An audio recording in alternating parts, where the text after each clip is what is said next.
Ladies and gentlemen, welcome back to the No Laying Up podcast. Soly here. Got a fun episode for you today. Not gonna lie, we recorded this episode a long time ago. If you remember, we did an episode with Ru Macdonald, our Scottish friend, our Scottish confidant, our Scottish golf whisperer, back in the fall, planning a golf trip to the Fife area, the Old Course area, the St. Andrews area, what it's like to plan a trip there, what to golf courses to check out, blah, blah, blah. We're doing this in a series. We're going to cover all the five main regions of Scotland over a period of time. The second one we covered is the East Lothian region. This is a much shorter episode than the last one of these that we did. But if you're ever traveling to this area, we get so many questions about what golf courses we should play, what should we prioritize. We break all that down in as much detail as we possibly can. And we're looking forward to covering basically all aspects. We've done a lot of travel pods, but not all of them are based on trip planning. So TC and I sat down with him last fall, and we're finally releasing this episode. Been busy with a lot of other stuff that has come up, but we're ready to put this one out in the world. This episode's brought to you by our friends at Rhoback. You already know they got our favorite polos, hoodies, shorts, pants, you name it. I got this really good lightweight one on here. I'm up in Milwaukee. It was 65 degrees today. This was an absolutely perfect thing to wear on the golf course today. Kept the sun off of me and kept me nice and warm at the same time, not too hot. It's great. It's getting to be summer. The Rhoback USA collection is here. It's a great collection. They got so many great red, white, and blue options. They got American flag on the back of the neck for a little extra touch, and as well the Rhoback Delta Looper shorts. They're back in stock. They're wonderful. My favorite golf shorts. They're definitely my go-to pretty much any time that I'm able to put shorts on. So load up on some Rhoback ahead of the summer. Use code NLU at rhoback.com for a generous 20% off your first order through the end of this week. That's RHOBACK.com. It's 20% off polos, shorts, and more with code NLU. Also, want to give a shout out to our friends at FanDuel. Whether you're dialed in every shot or just following the action on Sunday, FanDuel keeps you locked into the PGA Tour action all week long. Right now, all customers get a profit boost every third and fourth round each week. Use your boost on anything from closest to pin to outright winners to top 20 and 30 bets and more. Plus, you can stack those bets to make a parlay. A lot of you have been hitting me up about all this Ryder Cup stuff. Put your money where your mouth is. Let's see some big plays on Ben Griffin, on Andrew Novak, on Keegan, all of this. I want to see some tickets on this. And that wasn't enough. You can track your favorite golfers with the app, live leaderboards, player shot tracking, streaming coverage for 2 featured par 3 holes, and more if you can handle it. So head to fanduel.com/NLU, step up to the tee and take a swing at betting the PGA Tour with FanDuel, America's #1 sportsbook. FanDuel, official betting operator of the PGA Tour. Must be 21 and older and present in select states. Opt-in required. Bonus issued as non-withdrawable profit boost tokens. Restrictions apply, including any token expiration and max wager amount. See terms at sportsbook.fanduel.com. Gambling problem, call 1-800-GAMBLER or visit rg-help.com. Let's get to the pod. Ladies and gentlemen, welcome back to another travel edition of the No Laying Up podcast. We are here to help you plan your Scottish golf trips. Hopefully, you got a chance to hear the first iteration of this series where myself, which is Soly, if you are listening to this in your car, TC and Ru Macdonald talked about how to plan your first trip to Scotland, kind of how to tier things out, how to break it out. We talked about the St. Andrews area in this. This will be a much shorter episode than that first one. We took care of a lot of kind of the table setting stuff with Scotland. But this episode, we're going to talk about East Lothian. TC, you've spent some time in East Lothian recently. Welcome to the show. How are you, buddy? Great to be here. Great to be here. Yeah, I feel like East Lothian, there's more than meets the eye in East Lothian. And, there's some shiny objects, which are shiny and substantive, but there's also some really, kind of under the radar cool stuff as well. I'm going to be leaning heavily on you guys on this one because I've only spent a couple short trips to East Lothian and haven't really seen much of the depth. But welcoming back Ru Macdonald, fellow Scot. We can call ourselves Scots at this point. We've spent enough time over there. But Scottish golf travel expert. Hello, Ru. How are you? Hello. And yeah, East Lothian, I think, probably is the one destination that, you've got the Fife region and St Andrews, but I think this maybe is the top region for a bunch of reasons. But obviously, the golf courses, the depth of golf courses, and the ambience and availability of experiences there, both golf and non-golf. So I'm excited to chat. Take us geography-wise. How are we getting to East Lothian? How would you do this trip? Are you combining it with another region? Is it worthy of a trip entirely on its own? Kind of take us to what we can expect broadly from East Lothian, Ru. I think TC and I are aligned. Like any region in Scotland has enough to, if you're willing to look for it, to stay in one spot. East Lothian is definitely the richest, or one of the richest, for golf in the region of Scotland. Its closest airport is probably the one that most people are flying into, is Edinburgh Airport. Certainly has the most international flights. It has the most North American flights, and you're about 30 minutes from Edinburgh Airport on the city bypass, getting out to East Lothian. So for starters, it's super accessible.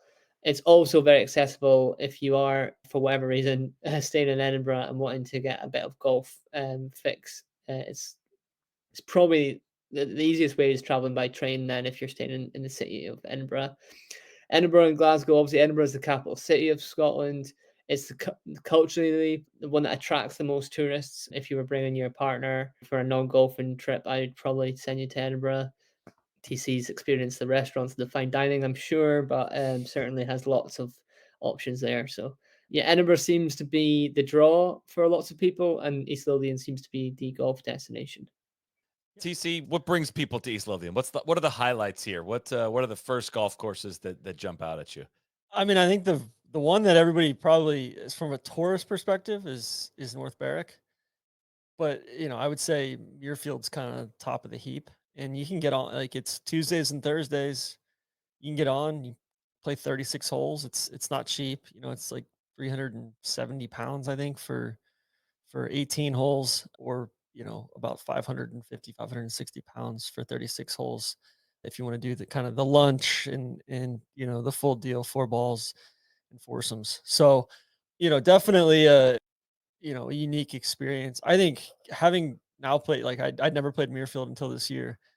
I mean, I think Muirfield has a spot in the argument for, like, best golf course in the world. I think it's that good. The routing is just brilliant. It's not flashy. It's not, like, the views are crazy good across, out onto the Firth, but there's like just the way that the whole thing interacts with the wind and the terrain and uphill, downhill, and the variety you get out of, it's like squeezing the most possible substance out of a really, really good piece of land, is kind of remarkable. And there's just so many different influences that have worked on it. Tom Simpson, Colt, and all the, it's like the amalgamation of everything that's good with, like, links golf, I think. But yeah, I think the thing with East Lothian is just the density and concentration of golf there. There's just so much good stuff. It's super convenient to the city, and it's just kind of all laid out on this string heading eastward from the city all the way out to, like, Dunbar. It's very easy, it's a good thing to do off the plane too. Like, we did Kilspindie first off the plane on our first trip over, or our first group trip over Soly. So, kind of, you've got everything from those quirky sub 6,000 yard courses to, you know, the Muirfields, the Gullens, all of those as well. And, you can stay, there's plenty of lodging, there's plenty of good restaurant, all sorts of variety as far as transportation options as well. So it's convenient first and foremost. And then also, like, there's the culture of golf is there too. Like, you've got the Hickory shop in Gullen there. You've got, like, there's multiple places where it feels like golf is at the center of society. It's very different than the first episode we did in this series, which was, of course, basing yourself kind of in St. Andrews and experiencing a lot of that. Like, that's has a much more central and tourist hub than I think you'll find anywhere in East Lothian. Ru, if you're going, where are we staying? Like, where are we? Kind of, what are the options there, and kind of how does that blend in? The offerings are very different, like you mentioned there, TC. Like, the logistics are very easy on this stretch, if I'm remembering right. Again, I haven't spent a ton of time down there, but all you have to do is look at a map and an overhead of seeing how many golf courses there are in this region. But where are you setting up shop, and kind of how do the logistics work with this part of the country? Yeah, just like St Andrews, I think North Berwick and Gullen are two golf towns that I would gravitate towards, and set up base camp. Love the fact you can walk about and enjoy the town and feel like golf is brushing past you everywhere you go. You're gonna see golf. You're gonna see someone that plays golf. You're gonna see a painting of a golf course in a art studio. It's just everywhere you look, you're feeling it. North Berwick's definitely my favorite spot in one of my favorite towns in Scotland. There's a bit more going on, a few more restaurants. Obviously, any chance to walk, probably my favorite golf course in the world, North Berwick, the West Course. I do it. I know we all have been around the pro game a great deal, and I think it's worth sort of remembering or acknowledging the fact that these guys hate playing golf away from work. And when you see them literally playing golf in their spare time during the Scottish Open every year that it's been going back to Renaissance, they've been playing. Will Zalatoris and his dad flew over a couple of days early and played Muirfield and played a few courses, or Justin Thomas and Jordan Spieth and Smiley Kaufman make a habit of going out on a Monday to play North Berwick. I mean, we know this isn't normal. Like, this doesn't happen. These guys take their craft too seriously. Golf is an unfair game for the pro golfer that trudges around the. I was going to say the world. They don't go around the world. They go around America mostly, playing golf. So yeah, I think that's really refreshing and like speaks to like how unique this part of the world is and how golf is right here and how it, even for guys that do it for a job, it's kind of too good to miss. Getting into the specific golf courses here, of if you listen to the first episode of these, we kind of try to divide them out into 4 tiers, which is tier 1 is like a must play course, like top of the line. If you're in this area and you don't even like attempt to play this course, like you're missing out, and it should be pretty obvious. That part of the list is very obvious. There's not going to be any surprise names you're going to hear in that tier, but I'm always curious to hear how you guys would tier out the courses in this area. Second tier would be, this is a fantastic golf course, a golf course. You're not going to go wrong here. Like, you probably can't play all of the courses on the same trip in tier 2. Like, if you have to miss one, that's not the end of the world, but you're going to have a great time at these golf courses. Tier 3 might not be on a top 100 list, but like, this is the flavor that you need to add to your trip in some way. Like, it's, we're not going to say it's better than a tier 2 course, but you should put at least one of these in your trip rather than all of the tier 2 ones, because it might be very different than what you're experiencing in the other courses on the list. And then kind of the 4th tier is getting weird, kind of outside the box. Might not be 18 holes, might not be full length, might just be something that, hey, if you like adventure and like something very different, here's some options in that tier. So let's get right into it with this one. Ru, what's tier 1 in East Lothian, the golf courses that are cream of the crop, must play, no questions asked? I have a feeling everyone's going to have the same list on this one. Well, I think I'm wearing the hat. North Berwick, West Links. Yeah, I just think that it's oddly similar to the old course St Andrews in the fact that it kind of starts and finishes in town. It's like a miniature of St Andrews, the 1st and 18th, the shared fairway. The 18th, North Berwick's drivable for almost everyone, a little bit shorter than the old course. Cars parked up the right hand side. But yeah, I struggle to find people that don't walk off North Berwick with a smile. I mean, it definitely has grown in popularity. I think it's one of the courses that you need to kind of book up pretty quickly. That's worth pointing out before people switch off. On the first episode, we didn't really talk about lead time of bookings. You're looking at about 16 months, 17 months. Jeez. The clubs are becoming better at getting online earlier with their tee sheets. So you could be looking at booking some of these courses in March of next year for a trip the following year. So yeah, the lead time is getting better. It was all a bit last minute, but post COVID, they're definitely getting better at opening their tee sheets earlier.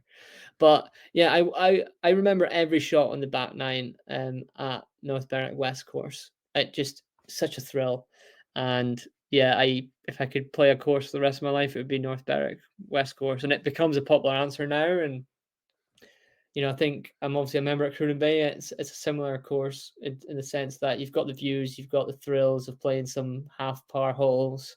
It's maintained to a great standard. It's got a great feeling about the town and the clubhouse. It's got an active membership. There's dog walkers. Yeah, all of it. Yeah, I love it all. Is that the only one in your tier 1? Well, I was going to leave you to Muirfield. I mean, Muirfield, Okay. I put out a tweet a couple of years ago when I played Muirfield, the last Scottish open water course on my list, and I had it like middle to bottom. But I feel like, again, I'm speaking as a 7 handicap. I feel like as a grower, I actually can't wait to play it again. I've never been lucky to play it with a member who's, giving me the full day experience, which again might alter my I think impression. that certainly altered mine of like I Yeah. could that enriched the experience so much, and I felt like playing it in foursomes, played 36 holes of foursomes, and it actually enhanced my experience because it gave me time to look up and not have to focus on hitting every shot. Like I got 2 rounds around the course. I felt, fine after the day, like kind of a light lift 36-hole day. But I felt like I truly got to, explore the golf course a little bit and kind of just walk around with my head up versus head down looking at all the shots. Yeah, and look, everything you said about Muirfield to start the show, I agree with. Like, from a design standpoint, again, I'm not gonna try and trick people to think I know what I'm talking about, but like, I enjoy the strategy. I enjoy the different directions that you play in. I enjoy how you traverse the hill and a couple of times in the round. I love the bunkering.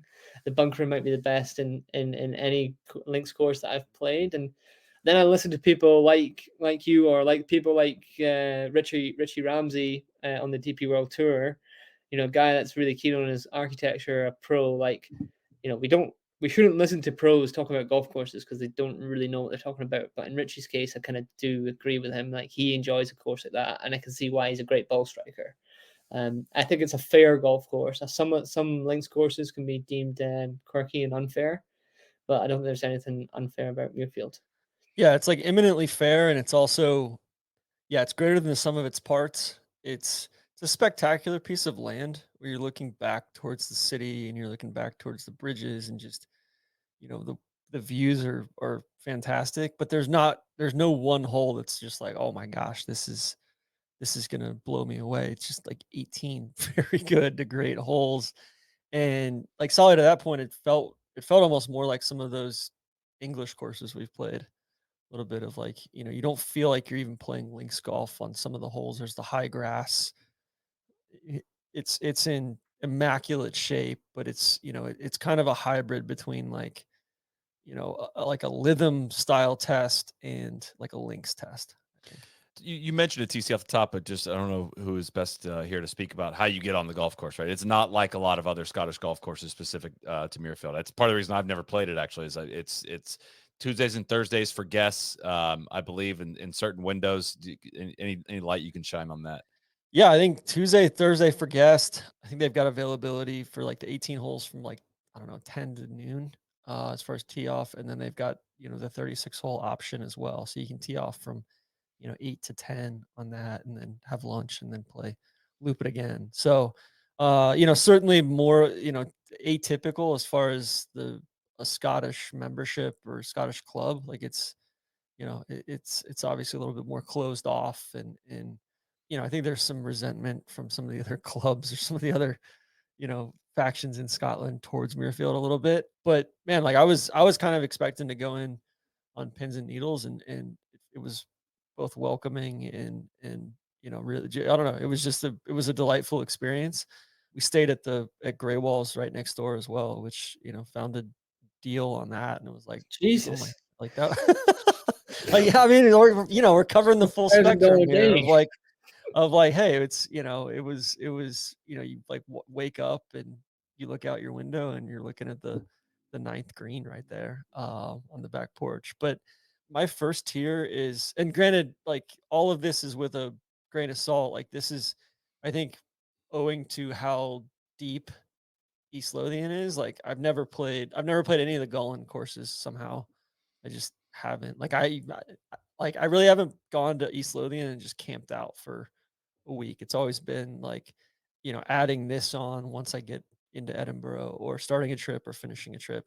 I've never played Archerfield. I've never played Lough Ness, few other ones. So, but like this past trip, I played Dunbar, Muirfield, the Glen, and North Berwick, and it was very much like I think North Berwick. It's still as good as I remembered it. I think the only thing that it's maybe a victim of its own popularity or its own success, where I think they do a great job in there. Martin does a great job as head pro, and they get visitors through and everything like that.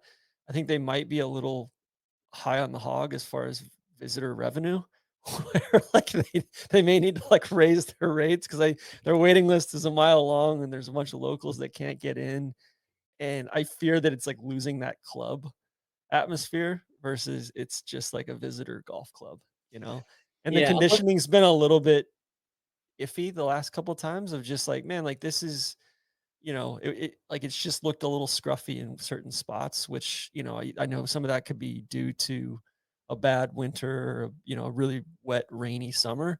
But it's been like, the last few times I've been there, it's been just a little like the greens are just a little hairy and like more so than, my expectations for a links course, yeah, and look, they are not shy in opening their tee sheet for visitor play, which is, which is you know, great too, yeah, right? yeah, Like, yeah, but It's great like for listeners of this show yeah, that want to it yeah, plan a is. trip there.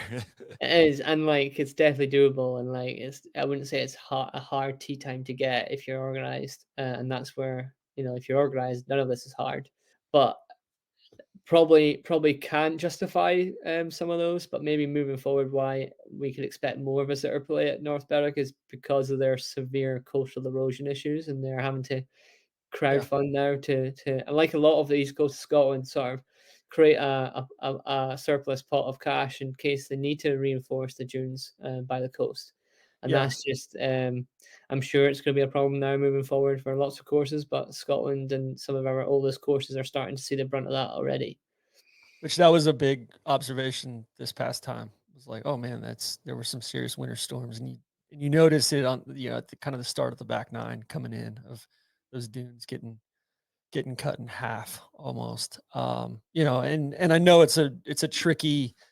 Talking to a couple of members, it's a tricky ownership scenario with the way that who owns the land, how do they lease the land, all of that stuff. It's kind of roundabout there. So, but it's unequivocally tier one for me. And I'm gonna put Dunbar in there I as was well. wondering if you're going to do it. I think Dunbar is like if you gave me 10 rounds between North Berwick and Dunbar, I think I'm going 5-5. It's that fun. It's that delightful. I think there's some weak holes at North Berwick. There's a couple weak holes at Dunbar, but there's and you're going out towards like a cement factory in the distance when you get to the far end of the course. It's maybe the one like blight on it, but there's this wall that you play, and like the wall at North Berwick is 3 feet high or whatever. The wall at Dunbar is like 12 feet high. And it's in play, and you can bounce it off of it. It's like the fact that that's been there every time, and I'd never gone and bothered to see it, it made me really mad at myself. I'm like, "Man, this is one of my favorite courses that I've played in recent memory, and this has been here the whole time, and it was only 20 minutes down the road from North Berwick, and super welcoming club, and, I don't know, I loved it. Loved every second of that golf course." Where does Dunbar rank in your list, Ru? Are you familiar with it?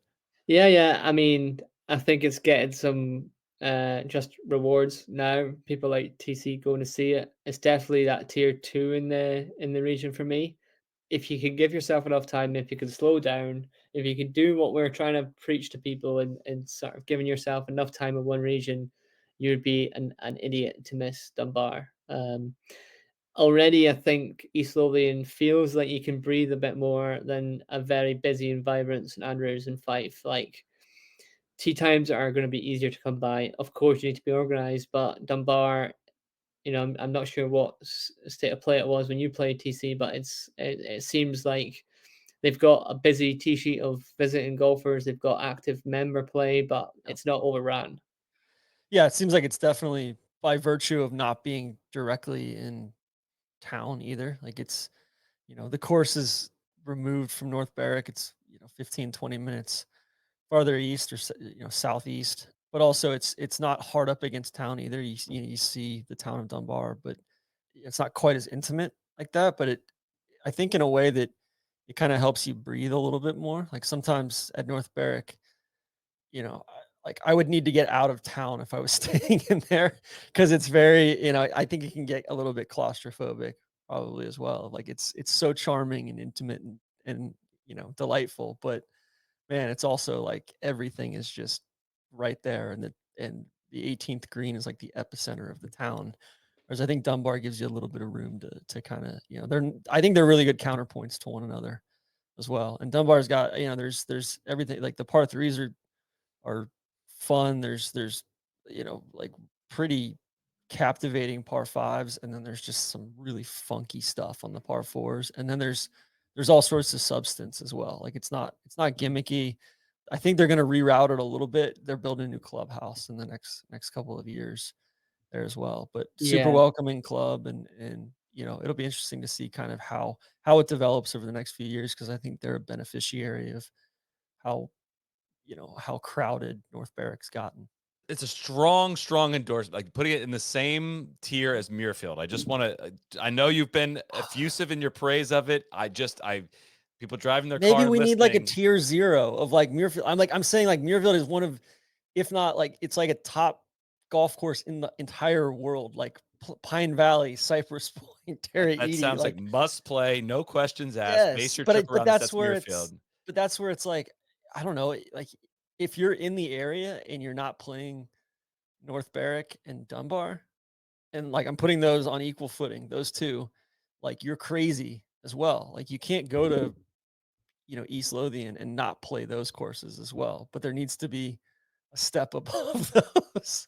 So Golf is more than just a game, it's a community. Whether you're playing a casual round with friends or grinding in a match that's going to the 18th hole, having a handicap index is your key to playing on a level field. You can track your progress, challenge yourself against golfers of all skill levels, no matter where you play. So why wait? True golfers have a handicap index. Go to usga.org/get a handicap to sign up in minutes. After you sign up, download an app that you can link to your handicap index, such as the Gin app. Start posting your scores right away. It's that easy.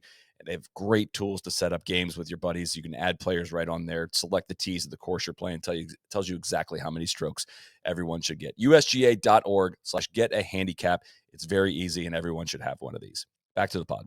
I wonder if, because to me, I've not played Dunbar, so it's really hard. I haven't played Muirfield either, but it seems to me tier 1 is North Berwick for me and Muirfield of what I would want to. And Dunbar seems like it's top of tier 2. I hear your glowing endorsement of it. I think you might be alone in that. If we polled a lot of people, would a lot of people put Muirfield and Dunbar on the same level? There's room in this pod. There's a reason we're doing this pod. There's room for that endorsement in there. I'm just throwing a caution flag on throwing it in the same level as those other two. and some of the North Berwick members are not happy with me, Soly. All right, they're mad at me. Granted, some of the Dunbar members may be mad at me for blowing up their spot too. But I don't know. I think the courses, like what I think North Berwick really drafts off of having that intimacy and that charm of playing into town. And I think and that's impossible to strip away from the experience, but I think Dunbar is it's an even better piece of land, and it's got less like kind of gimmicky holes, in my opinion, and just more. Leave the 13th pit hole out here. If you class that I gimmick, would, yeah. Well, 13's great. I mean, 14, no, 16. yes, like I mean, 16's I think I prefer 16 at North Berwick to 13. I think 16's like the coolest green anywhere, Yeah. right? Yeah, to be peacekeeper though, I think the conversation about tier 1 or tier 2. I mean, you're coming to East Lothian to play 3 courses minimum. Yeah, So Yeah. there you go. There's 3 straight off the bat. I mean, you touched on Gullen. Gullen's actually got 3 courses and a little kids thing as well. But that would be like tier 2 would be like Gullen 1, Gullen 2. yeah. Seem to be very popular. Great course, very playable, active membership, right in the center of town, great views. Definitely like solid tier 2 options for East Lothian. And then one that we've touched on before is Kilspindy. Yeah. I would put that in tier 2 as well. I think it's an absolute must play. Again, quite short, quirky, starts with a par 3. I watched my playing partner lay the sod over a ball on the first tee there. So yeah, I think it's a must play. Again, quintessentially Scottish links course, great views, old, proud of its history. Yeah, definitely have Kilspinny on that list. I think Kilspindy's like it's like Dukes in Ireland. Yep, Solid, that's like a good man, comp. Yep. like you can I go think out about there. that day all Yeah. the time. That was 6 years ago we played there. I still think about that round and some of those holes. I don't know why. It was just so that Kilspindie is like kind of why I want to do these podcasts. It's like you have to like talk. You can't like rank that course because you have to talk about that. That's why I didn't want to just sit here and rank all of them. I wanted to put them in tiers of being like, yo, you got to get down into these lower tiers. I had that like it's going to sound bad when I say I had it in tier 3, but I have that as in like this is the exact kind of course you need to go pursue. Like it's not on the same level as maybe I was thinking Dunbar was going to end up in the 2 range, but like this exact course like is the smaller clubhouse, not like set up for if you got a group of 16 people, like it's probably not the best spot for you. I don't know if they're going to be ready for you there. But down this little narrow road to this little corner of the earth that you'll be out there and you'll be like, I never thought I would be here. And you just play all these beautiful little pot bunkers, short par 4s, 240-yard par 4 finishing hole with the coolest little trough, like grass bunker behind it. You're hitting right at the clubhouse, this tiny little clubhouse. It's just all the elements of Scottish charm. And the big thing for me on a Scottish trip too is like you want to just go play where Scots play. You don't want to only play the visitor like hubs, the North Barracks where they're just lining up visitor. You want to go places where people are a little curious as to why you're there. Like, how'd you find our place? Like that's kind of part of where you're going to have an amazing kind of Scottish experience. So There's that par 3 over the water there as you get out. yeah. You're farthest away Number from the 9, is it? clubhouse. Yeah, it's like 7, 8, or 9. Yeah, in Yeah. there. There's and it's the kind of course like you can go out with your full bag and try to hang a number or go play match play, or you go out with a half set, or you could go play hickories out there. It'd be a brilliant hickory course too. And the turf's firm and it's as linksy and seaside as you're gonna get too. And it's got great views and it's like kind of the first like real golf course you see when you're heading out of Edinburgh. And you guys have done them. You made the mistake that so many make. You could have just skimmed the surface. Like you would go to a North Berwick and you would go to a Muirfield and then you would leave. Like now that you've seen what's on offer, if you hang around for long enough, like how much of a better experience does East Lothian feel like having played courses like Kilspindie? Oh, yeah. it just helps you appreciate the other places too. Of like, all right, this is everything I love about Kilspindie. North Berwick's even better, and it makes you appreciate North Berwick more for what sets it apart. Like you have context and you have something to kind of compare and contrast, and then like you get down that rabbit hole, and then all right, Long Nidri looks cool down the down the street from there. I've looked across at Craggy Law. That doesn't look necessarily my tempo, so I'm good there. But like Lough Ness looks awesome. Archerfield looks like a really, really proper golf course there. Ru, have you played Renaissance? And I have, yeah, I have, and yeah, I've been going there, with my DP World Tour hat on now for whatever it was, 4 years. It's a great tournament venue. That's my politically correct statement. It wouldn't be on my visitor playlist. Definitely wouldn't have it in tier 1 or 2. But yeah, I mean, I don't know what what more can I say without getting myself in too much trouble. Uh, great win for Bob McIntyre. all right, so tier 2 for you is what? You've got We had the Gullen 1 and Gullen 1 2. and 2, yep, Dunbar and Kilspindie.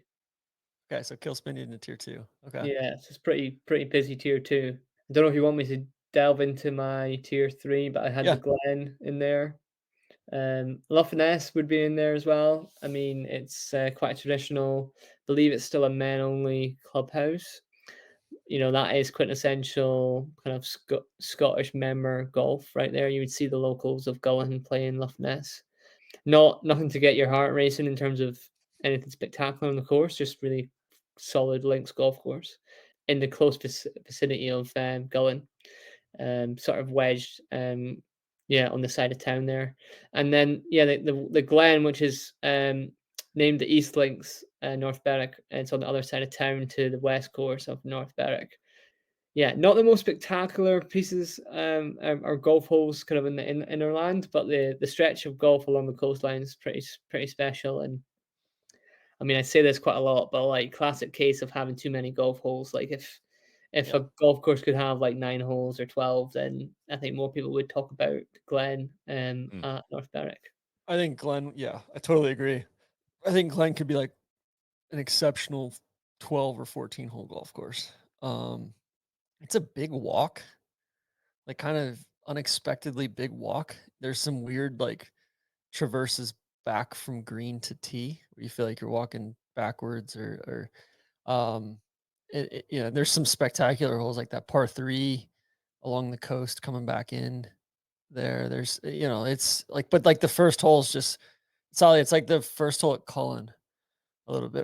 You're just going like straight up Second, this that's the second cliff, hole. or second hole, Cullen. You're going straight up this cliff side there, and then 18's fun. Is it a good hole? Probably not. But it's much more. It's like headland versus links as well. It's not necessarily sandy soil or it's firmly tier 3 for me of like, yeah, you're not going to have a bad day out there, but I don't think it's absolutely like you're not like I'm not going to play the Glen every time I go back to this region. I think I struggle with tier 2 just because I don't I don't have that experience at Gullen, or I feel like all of those tier 2 courses that I would play, I just haven't played them yet. So it's kind of Well, it's Gullen number 1, Gullen interesting. number 2, Loughness. Some regions are going to have weird balances of how you would tier out some of these places too, right? And that's kind of where we would definitely want to lean on Ru, because this region feels very different than the Fife St. Andrews region in terms of what the offerings are. And again, like we said, just looking at the map, like it's just you just literally drive down this road and you keep stumbling on stuff, and then there's little layers on top of layers of like, yeah, just on the other side of that course is another course, and it seems like this area, it has more in that just so many tier 2 or 3, however you want to classify them, of like, dude, you almost can't go wrong with so many of these all these offerings, and a lot of American tourists don't get to a lot of these places, I would have to imagine. Yeah. Rue, what's your like between Gullen 1 and Gullen 2? What's kind of how would you describe those two courses? Like are both like is one far and away better than the other? Or I don't see it personally. I mean, one is definitely ranked as one, and the agreed fee would suggest that. But yeah, I mean, they've done a good job of sort of trying to drive people to play the second course. I mean, you're getting very similar views. I mean, they played a composite layout there when they came to Scotland. The Scottish Open went to Scotland in 2017, I think it was, or 2018. So no, I think Gullen is a special place. I think Jeff Shackelford does a really good job whenever he comes to East Lothian and speaking about Gullen. It's kind of a golf village. We're speaking about golf towns, but Gullen's a golf village, and there's just a richness of enthusiasm for the game that's unmatched in many places. I always find Gullen to be a good option for a late twilight game, especially when I'm working down in at the Renaissance Club for the Scottish Open. You can always try and get a game at Gullen when people are queuing up to play North Berwick. That's what I said. Is East Lothian in general is just seems like the volume is going to offer you more opportunities to play. You got to worry less, it would seem like, about finding a tee time. There's always going to be a place to play. I mean, you drive down that road, like Gullen is vast, man. I mean, it just like takes up all of the views, and it's just hard. I mean, what's the deal with Gullen 3? Is that a totally different category?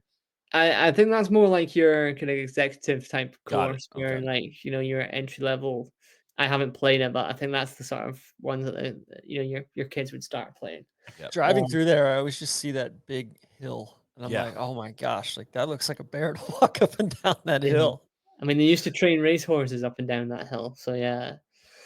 We haven't talked about the kind of epicenter of golf, Musselburgh Old Yeah. Yeah. Course, which I think again Jeff Shackelford would hate us saying it, but it feels like a tier 3 or 4 course. But like some would have it in Tier tier I, 1. I Tier think 4 that's does the not mean epitome of tier fourth. 4. Yeah, it does not mean fourth level quality. That's not what No, we're going for here. It's like again, how most American tourists are going to think of this. They want to play 18-hole traditional rounds of golf, where Musselburgh is definitely not that. Like, it definitely is classified as weird. It's inside of a racetrack.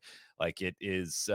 Tell you tell us about it. I mean, but it would definitely be a tier 4 golf course of let's get weird.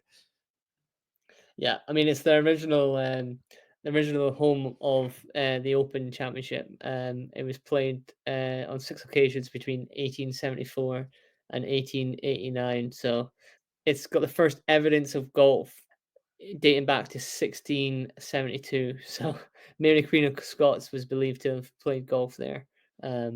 So it's steeped in history. As I said, it's now played it's now in the middle of a racing circuit. So it's bizarre. But I've played there with Hickories. I've played there with normal clubs.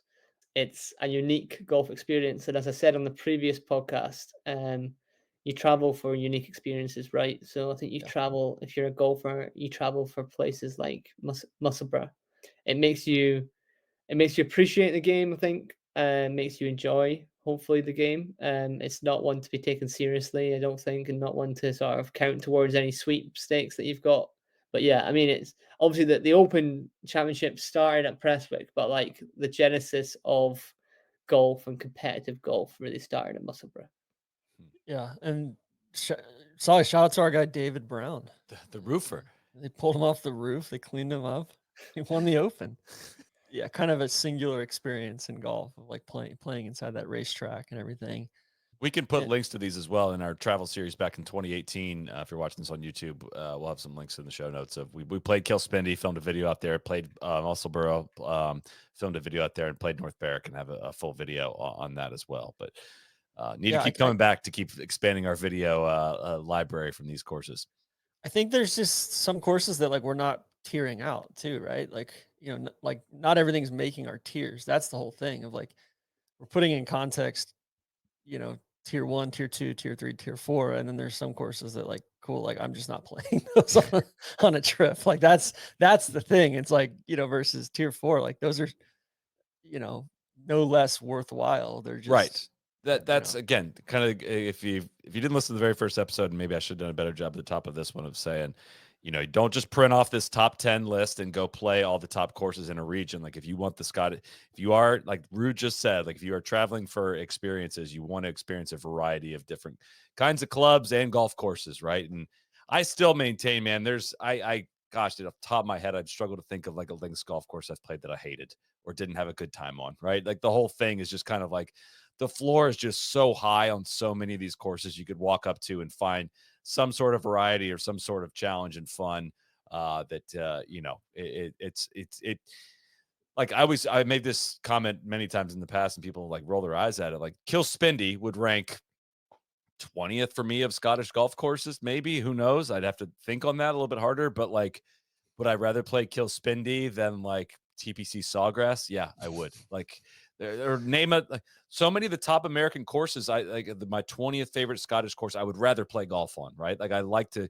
experience a variety of different things. But just far as just going and like, if I had the choice, if I could be transported to either place tomorrow, like it's just something different about that experience that is the most fun pursuit I've had in my life traveling golf courses. God, Soly, I keep thinking back to Dunbar. You start out with 2 par 5s, then you get this downhill par 3, then like the next like 15 holes or however 14 holes are like on the water. It's insane. It'll blow your mind, the routing, the way that like How it would weaves up and you down the coast.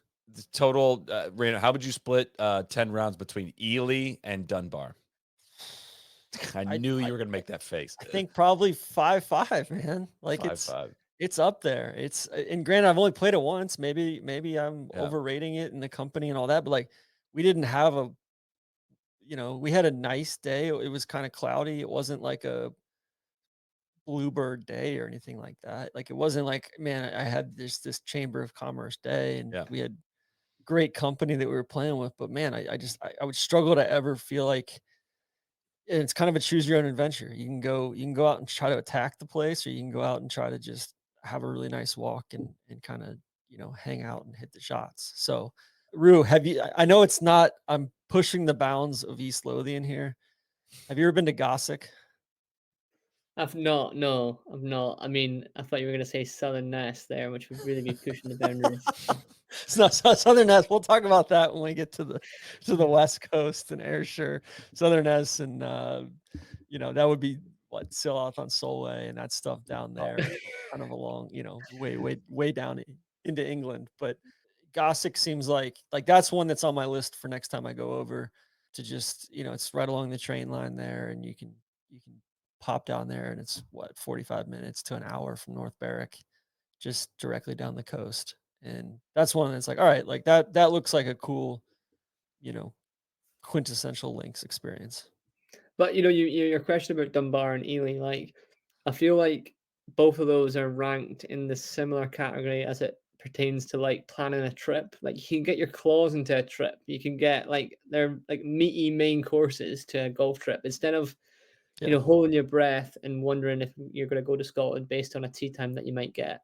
You could literally flesh out a trip with those two like nice solid offerings to kick off your planning. Is kind of how I would deal with it. And like to your point about Sawgrass, like I think you obviously are saying that like hyperbole a wee bit, but like you're saying it because it's different, and the different tiers that we're speaking about here, like doing like ones constantly for 6-7 Yes, days exactly. dilutes what one means. Like you don't have any. I'm very lucky to do a Sandbelt and King Island trip in March, and like playing Ocean Dunes was quite nice because you could compare it. You could appreciate Royal Melbourne or Kingston Heath more because you had the contrast of tiers. And TC will push back on Ocean Dunes; he loves it. But That's um, great. No, uh, I love Cape Wickham too. These guys were all like, "Oh, Ocean Dunes is sick." I'm like, "I like Cape Wickham too." So, but to my point, like yeah, by having these tiers, you could actually smell the roses a wee bit more in the tier yeah. one. Yeah, or it's like solid, like playing Sandy Links makes you appreciate Royal Totally. Melbourne West more, or going and playing Lonsdale Links, or yeah, I don't know. That, and then I think too of just some of it's like it's the same quality, it's just it's smaller scale, right? Yeah. That's part of it. And speaking of smaller scale, Rue, have you ever played the Bruntsfield little pitch and putt in town? No, I haven't. Um, no, Jamie Kennedy, who we know, Edinburgh resident, will take you to all the spot.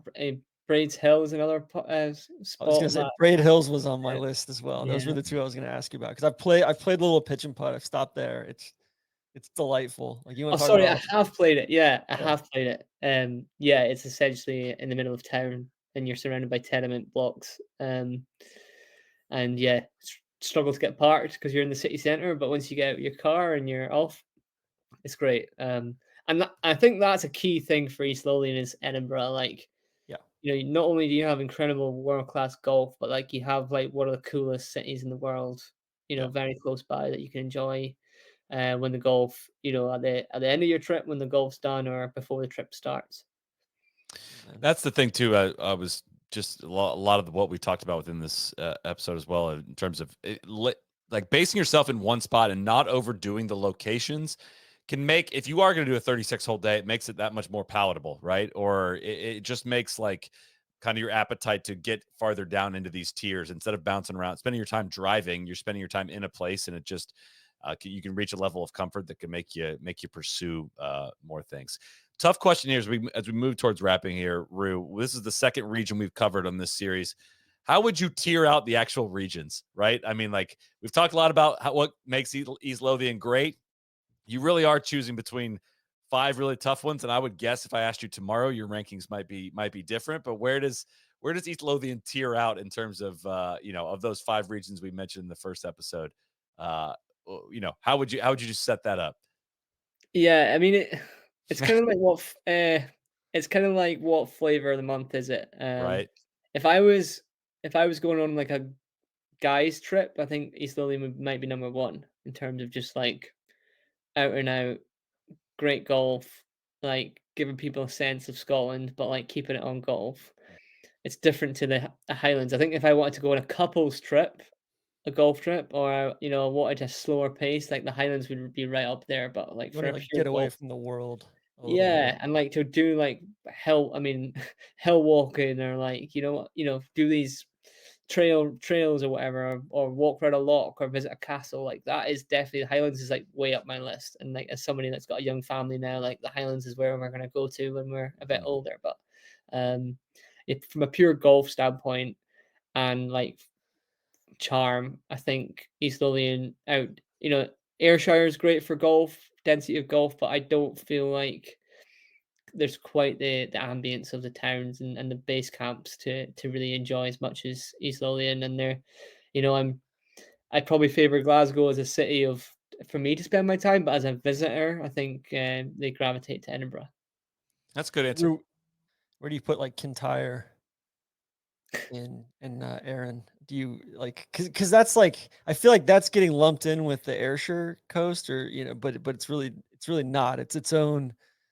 And I know there's not a bunch of golf on Isla, but you get out to Isle of Harris, or you get out like there's a bunch of Yeah. really really wild shit out west.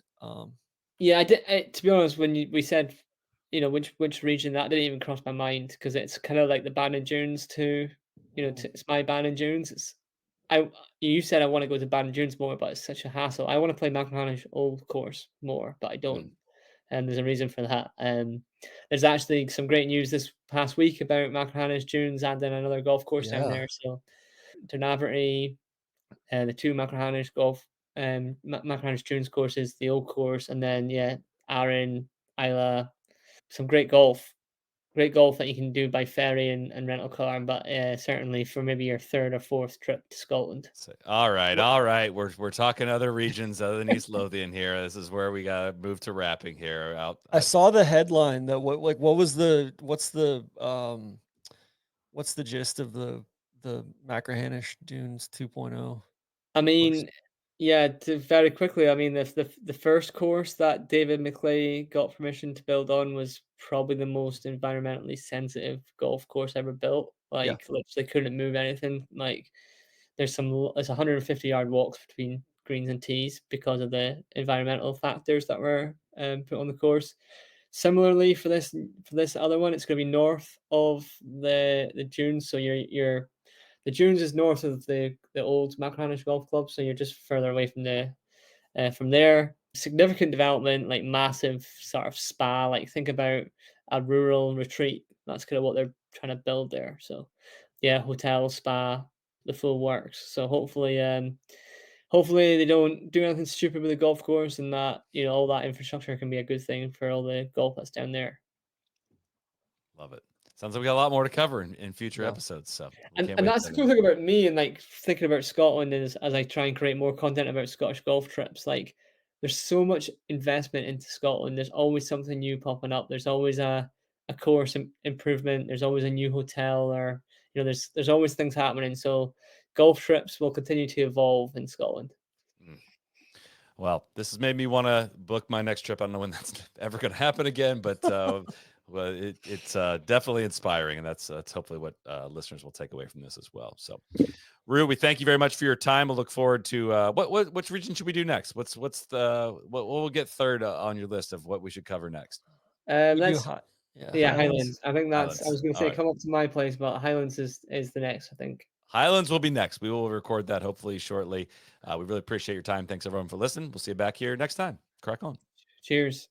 Must be 21 and older and present in select states. Opt-in required. Bonus issued as non-withdrawable profit boost tokens. Restrictions apply, including any token expiration and max wager amount. See terms at sportsbook.fanduel.com. FanDuel is offering online sports wagering in Kansas under an agreement with Kansas Star Casino, LLC. Gambling problem? Call 1-800-GAMBLER or visit fanduel.com/RG. Call 1-888-789-7777 or visit ccpg.org/Chad in Connecticut. mdgamblinghelp.org in Maryland. Hope is here. Visit gamblinghelplinema.org or call 800-327-5050 for 24/7 support in Massachusetts, or call 1-877-8-HOPE-NY or text HOPE-NY in New York.